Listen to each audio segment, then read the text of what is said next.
I've seen you identify new talent. I've seen you do that. What is it that you see in people? Like, because I see you surrounding yourself with good stuff, right?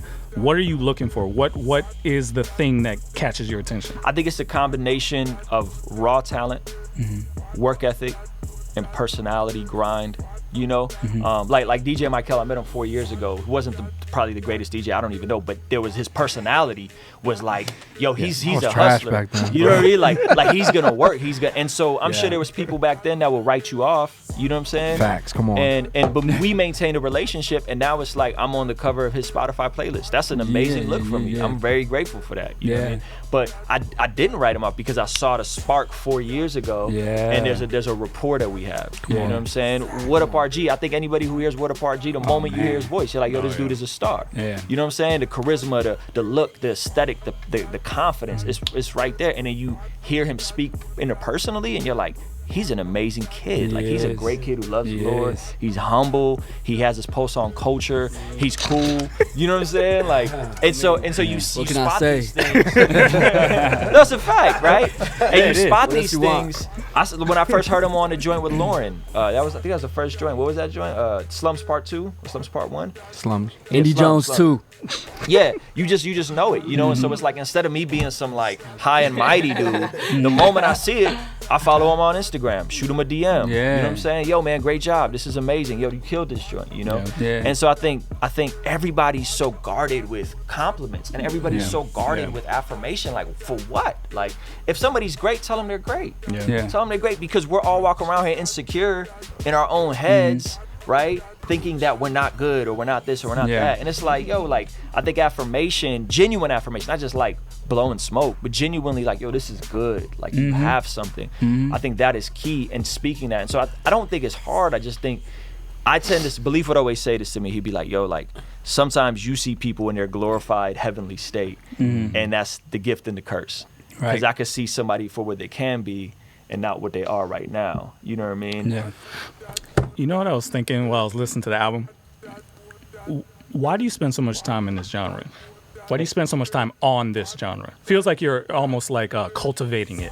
Spending time, Christian hip hop, whatever you want to call it. Do you love us? Spending time with people, and like, why? I don't even know how to ask this right. Have you ever thought of just doing this, like, without the Christian hip hop genre, and just trying your hand in creating like something different? Because it sounded like for a little while that you guys were kind of making your own thing. Yeah, you know. Definitely. Why do you spend so much time? What's the value you see in this thing? Well, one, I think you cannot deny the community side of it, right? Like, whether Christian hip hop is a genre or a community, that's to me, that's neither here nor there. To me, it's more of the community. So the communal side is dope. Like, I've known Swift for 10 years. You know, probably longer than that. It's been mad long. You know. Dang, we grown. I like that. We grown and wise. We super grown. Yeah, I've known him for 10 years. We have a real friendship. You know what I'm saying? Yo, wow. I was 11. Were you alive when Tupac died? No. I was born the year. Wow. It's over. It's messed up the whole interview. You ruined it. But to answer your question, I'm out. There's a value in the community side. You cannot deny that. Two, I'm a Christian. Yeah. And there's certain things that before I'm an artist or a Christian rapper or a rapper or a hip hop artist, like, there's certain things that I, as a Christian, have to do, and I have to make my worldview evident with everybody. So I'm gonna talk about Jesus, right? However people classify that. And I think it just is what it is, you know? And I think I was just having a conversation with somebody about this. You don't go mainstream, and you don't get out of a subgenre by running from it. You go mainstream by outgrowing it and evolving. Right? So like Lecrae outgrew this micro tribe or genre that we have. Yeah. He outgrew it. Okay. That's beautiful. We should champion that. We should celebrate that. Now, whether how they label themselves is neither here nor there, but he outgrew it. That's how you do it. You don't say, I'm not a Christian rapper. I'm not a Christian rapper. I don't care. Like, I don't care. This is not even something I think about. I see value in the community. I see value in Trackstars. I see value on Rapzilla. I see value in these different outlets. I see value in talking about Jesus and making fly, dope music. But I make music for everybody. And so my branding is not such because I make music for everybody. I'm majority of the people that are booking me are not Christians. The majority of shows I do are college shows. So you're not gonna see that in my bio. I'm not no on a crusade for Christian rap per se, but I'm very embracing of the community because I think it's a beautiful thing we have. I think most people, like, here's how I can define it.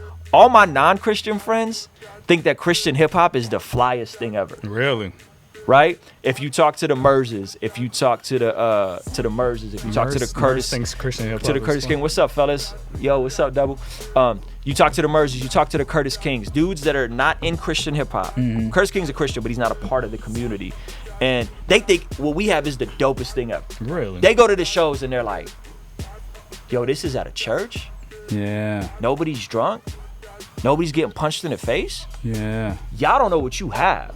Really? Y'all don't know what you but everybody in Christian hip hop is trying to run away. I'm not a Christian. Like, yo, I just don't care. You cannot say that what we have is not special. It is. You know? And if you have any experience outside, real experience outside, I've opened up for Murs at the House of Blues, sold out 1,000 people, and been like, yo, this is hard. You know what I mean? Like, and had to work through and win a crowd over. Anybody that's had experience in that world will tell you, like, when they look over here, they're like, yo, this is beautiful. Yeah. Not because I'm a millionaire, mind you, because I'm not doing that well. You know what I mean? Like we're doing okay. We're figuring out by the grace of God, but just because the community is special and beautiful. And so I'm Christian rapper Christian. Like, that's a dead discussion. I'm a Christian who loves Jesus. I love hip hop, and I make music for everybody.